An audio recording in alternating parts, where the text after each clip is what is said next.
अस्सलाम वालेकुम फ्रेंड्स, उम्मीद है कि आप सब खैरियत से होंगे। तो आज आप लोगों को बहुत ही ज़बरदस्त इन्फॉर्मेशन देने वाले हैं कि दिमाग के खुलियों को तबाह करने वाली जो 7 बदतरीन आदतें जो इन इंसानों में पाई जाती हैं, वो उनकी आदतें उनके दिमाग के खुलियों को आहिस्ता आहिस्ता करके मुकम्मल तौर पर तबाह कर देती हैं। तो इससे पहले आप लोग भी अगर यही कर रहे हैं तो इससे पहले आप लोग जान लीजिए कि आखिर ऐसी कौन सी आदतें होती हैं जो इंसान के दिमाग के खुलियों को तबाह करती हैं। इससे पहले अगर आप लोग चैनल पर नहीं हैं तो चैनल को लाजमी सब्सक्राइब कर लीजिएगा। नंबर 1 पर है नाश्ता ना करना।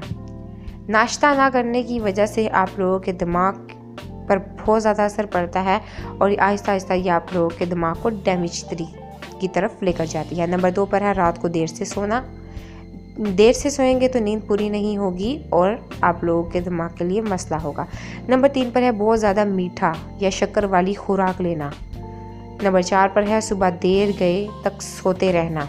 नंबर 5 पर है खाना खाते हुए टीवी देखना या कंप्यूटर या मोबाइल फ़ोन का इस्तेमाल करना। नंबर 6 पर है सोते वक्त सर पर कैप या पाँव में जराबे पहनना, जिससे हीट पैदा होती है और आप लोगों के दिमाग के लिए ये बेहतर नहीं है।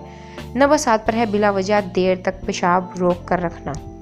ये बहुत ही ज़बरदस्त टिप्स है। अगर आप लोगों में ऐसी कोई आदत है तो लाजमी इसको छोड़ दीजिएगा। आप लोगों के दिमाग को कोई मसला ना हो। इन्फॉर्मेटिव वीडियो दूसरों तक लाजमी शेयर कीजिएगा। Thank you for watching my video.